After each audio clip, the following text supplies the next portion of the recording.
Is Microsoft inadvertently destroying the world of gaming?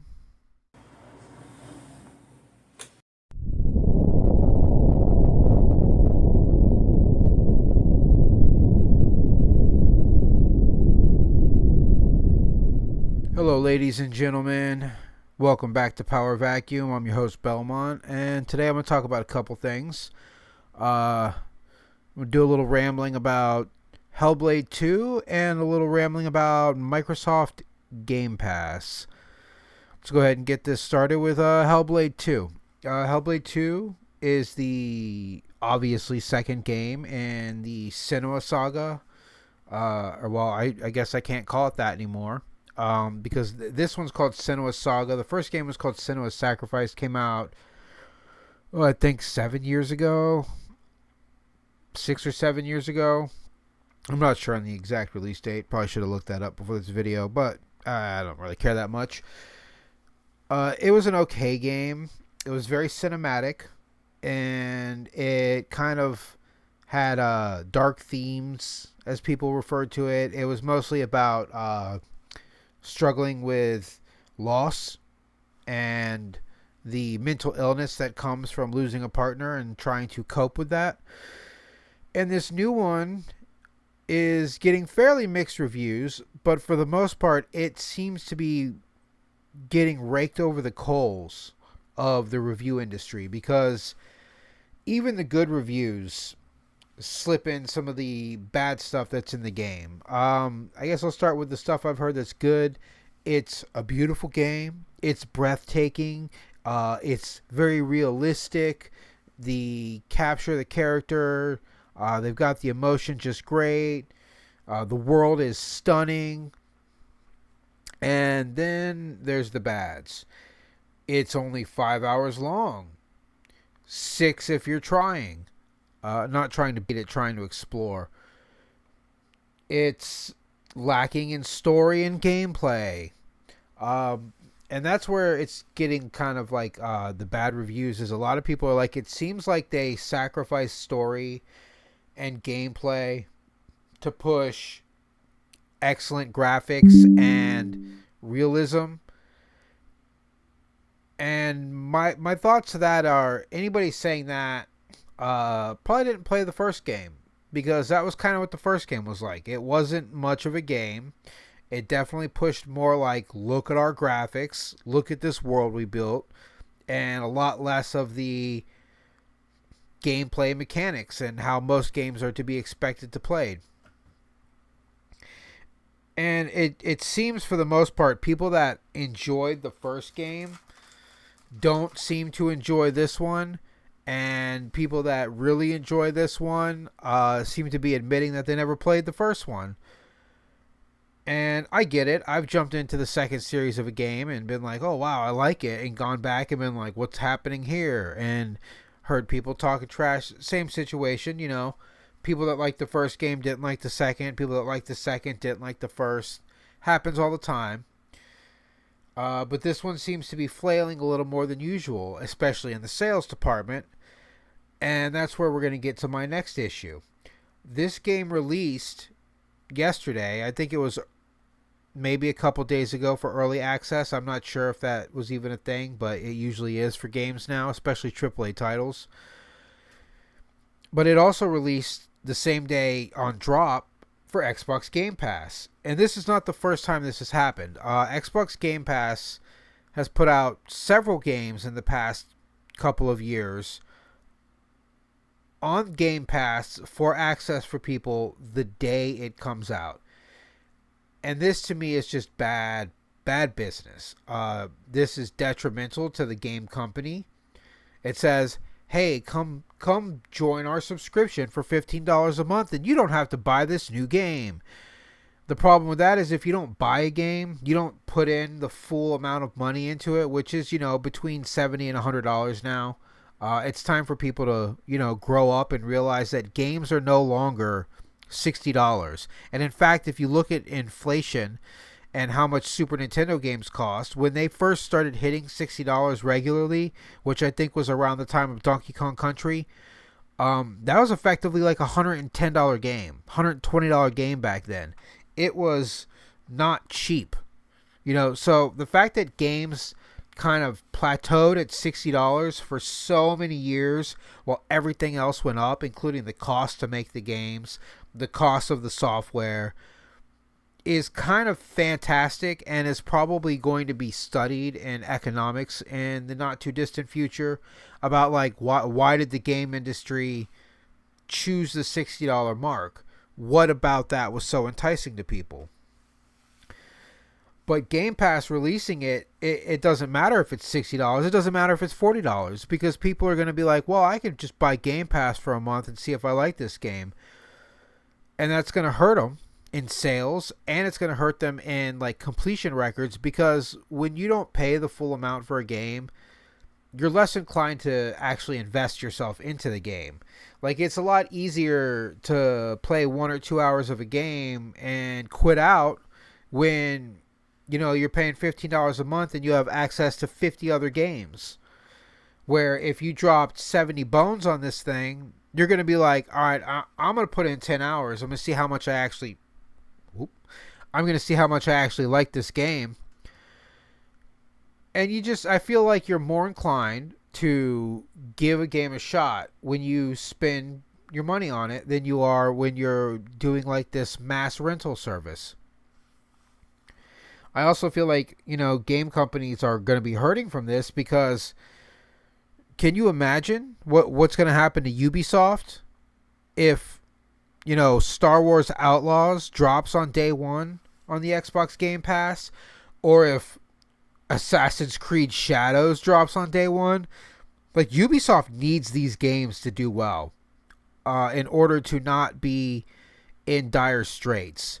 And if they do come out on Game Pass on release day, it's going to be the drowning person high five meme.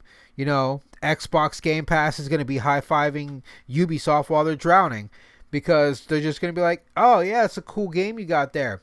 It'd be a shame if somebody let them play it for $15 instead of having to buy it for whatever your gold edition is going to cost. Let's be real, it's probably $100. And it should be. But and that's another problem with the gaming industry right now, is that they need to stop this whole editions thing. They need to be like, oh, just the standard edition's just the game, and then there's the deluxe edition where you can get this pre-order DLC, and the pre-order edition where it doesn't matter if you pre-order it, because we're gonna give away the pre-order in the deluxe edition, or in the gold edition, or in the platinum edition, or in the whatever fucking version we feel like making for this game, because we're gonna have 5 different versions ranging from $60 to $120. Here's an idea. How about you just make the game, have everything included, and just charge me $100, and I'll complain about it the first couple of games I have to buy. But if you're selling me a complete product with everything, and no day one DLC, and no mandatory internet connection to download this game, like, I put the disc in the tray, it runs. I don't care if we have to go back to multiple discs. Hell, Final Fantasy VII is one of the greatest games ever made by most standards, and most gamers out there consider it, and it's 3 freaking discs. People didn't have a problem swapping disc out. They're definitely not going to have a problem putting in an install disc in and then having one disc that they go back to play disc. That's what PC had done for years, and it worked. And physical medium needs to come back, because with the whole Sony issue of deleting a bunch of games, and then the issue that Steam has where every once in a while they lose the rights to a game, so they're like, sorry, you can't access that right now. We're trying to get the rights back, but we don't have them, so we know you paid for it, but you have 60 hours in the game, so you well exceed the refund policy, and therefore we're not going to refund it.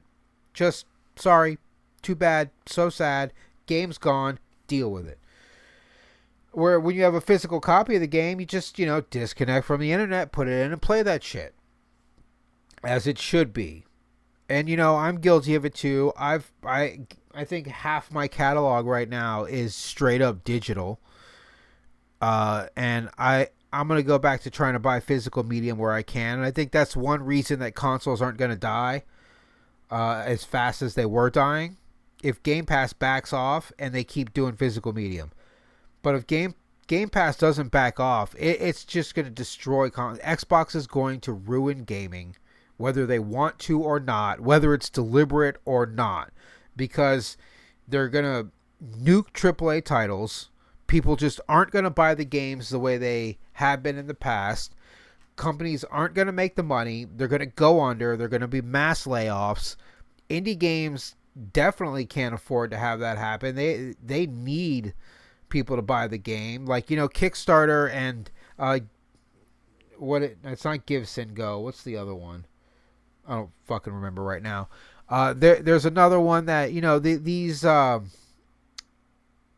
you know, crowdfunding things only do so much. You know, they help get the game made, but they don't help the studio stay afloat after the game's made. They need sales for that, you know, and they need merchandise. And merchandise isn't going to move unless people like the game. And the game, people aren't going to give the game a shot if they don't get to actually, you know, invest some time in it. And people aren't going to invest time in it if they're not investing money in it. It's like I said earlier, you're probably more inclined to put effort and hours into a game that you dropped $100 on than you are one that you get access to for your $15 a month subscription. I think Xbox should go back to the old Xbox Gold model where, like, you can buy it by month, by 3 month, or by a year for a massive discount. And they should just abolish Game Pass because, one, it's destroying gaming. Two, it confuses some gamers. You know, there are people out there that don't have PCs, that have Xboxes only, that look online and see, oh, this game is on Xbox. Then they go, why can't I find it on the marketplace? And because it's a PC exclusive title, but you can access it through the Xbox app on your PC. Like, I believe Manor Lords is a game right now that shows up when you Google search it, is it on Xbox? And it says yes. So people are sitting there looking for Manor Lords on the Xbox Marketplace, and it's not there because it's on the Xbox app on PC only. And I don't know, I haven't heard too many people complaining about that, but that's probably going to definitely be an issue if it starts happening more and more. Because Manor Lords, it's a fun game. Like Medieval Village, like if you played Medieval Dynasty, which is on Xbox, it's like that times 10. It's like Sim City Medieval Dynasty. And, you know, I don't know what it is, the fascination of like medieval villages. Maybe it's the simplicity of life back then and the, you know, lack of anxiety. Your anxiety was like not getting eaten by a wolf or starving to death, where anxiety now is one of a million different things. Or it's caused by one of a million different things. So anxiety is a very specific thing that everybody has. Everybody suffers from it. You can't escape it. It's part of human nature. It's the human condition. Why do you think I put on this tough guy facade? But I digress. You know, Hellblade's doing bad. It's probably not going to do great. It's probably not going to get better. Not with the negative reviews, and definitely not with people being like, no, do I want to spend $60 on this game that everyone tells me it's just a 5-hour interactive movie? Or do I just want to download it on Xbox Game Pass? I think I'll download it on Xbox Game Pass, give it a try, and quit after 2 hours because I get bored of watching this woman walk through a cave. And that's the issue. I think Game Pass and Microsoft are inadvertently ruining gaming. I don't think they realize they are, or and if they do realize they are, they're, you know, they need to stop it. Stop. Get some help, Microsoft. Because I want to go back to the old school world of gaming. I want to walk into, I mean, I'll settle for an electronics boutique and go pay for an overpriced game that comes with 3 discs and a big thick-ass manual inside of it. And I would rather pay $100 and live in that world than this, like, digital-only $15 a month, I get bored of these games right away world where they're incomplete. They have day one DLC. They have day one patches. They need to be patched 5 times in the first month because they were rushed to production and they're not complete. Like, if Bethesda can get away with, taking 12 fucking years, well, shit, no, what is it now? We're past 13 years to make the next Elder Scrolls. Why don't they just dedicate that 13 years to making the game as awesome and huge, slap $100 price label on it, and release a complete and whole game? Like, people will wait, people will play. Like, how long did we wait for Red Dead Redemption 2? Was it almost 15 years? And it was the biggest game, but not even the biggest game, the biggest media event in history. Almost $800 million in, 3 days? And it was on console only. PlayStation and Xbox people united to make PC Master Race cry themselves to sleep with an $800 million price tag for Red Dead Redemption 2. And it was partly because I believe I bought the $100 edition of the game because it let me play it 3 days early. And was it worth it? I mean, yeah, I think the game was worth $100 anyway because it was ridiculous. Like, the beginning was kind of slow. But then once you got past that, like, opening tutorial stuff that was like, hey, here's how you ride a horse. Here's how you use this ridiculous quick time. Well, it wasn't quick time. It was like Rockstar's version of VATS, because that's what it was. It was like Arthur Morgan's VATS system. But once you got past that, the game was just insane and immersive and kind of a lot of fun to play. And I didn't think it was gonna be. I admittedly, I played maybe 3 hours of the first Red Dead because I didn't own the game, and my friend let me play it, and I was like, this is a pretty cool game. It's like Grand Theft Auto Wild Wild West edition. And yeah, I enjoyed it. Never got around to buying it. But then when 2 came out, I was like, yeah, I'm going to get in on this action. I'm not going to miss the boat this time. And it was well worth it. And that's where gaming needs to return to. Like, it needs to return to a world of where games are worth the price, and I don't care if the price goes up, because it was a miracle that games stayed at $60 for as long as they did. And when you look back at when games first became $60, I think Donkey Kong Country was the first $60 game. I'm probably wrong about that, but I remember it being $60 and being like, whoa, games are $60 now. And at the time, that's equivalent of like $110 today. Maybe even more. Maybe $130. I don't know. Inflation's out of control. But, we paid the price. And we got a game that, they weren't like, oh, hey, hook your Super Nintendo up to the Nintendo Network so we can update this game because it's not complete. Sorry, guys. Yeah, we rushed this out. No, like, no more Russian games. Just not Russian games. No more rushing games. Some Russian games are pretty good, I guess. What was it? Kharkov Pass? Chatlov Pass? Whatever. The one about the people that died on the mountain. They made like a horror game out of it. Wasn't that bad. But we need to stop rushing games out. We need to stop giving like these subscription services that let you half-heartedly play a game with no motivation. And we need to get back to physical medium. And I think the gaming world would be a much better place. I don't care if you slap $100 price labels on it. And like I said, I don't even care if Electronics Boutique rises from the dead to torment young gamers of a new generation with their horrible management and customer service. And yeah, that's my ramblings for today. Do you think Microsoft Game Pass is destroying gaming? Do you think Hellblade is doomed because of bad reviews and the fact that you can just rent it basically for $15 and beat it in the 5 hours it takes? Let me know. Other than that, that's my 2 cents. Belmont out.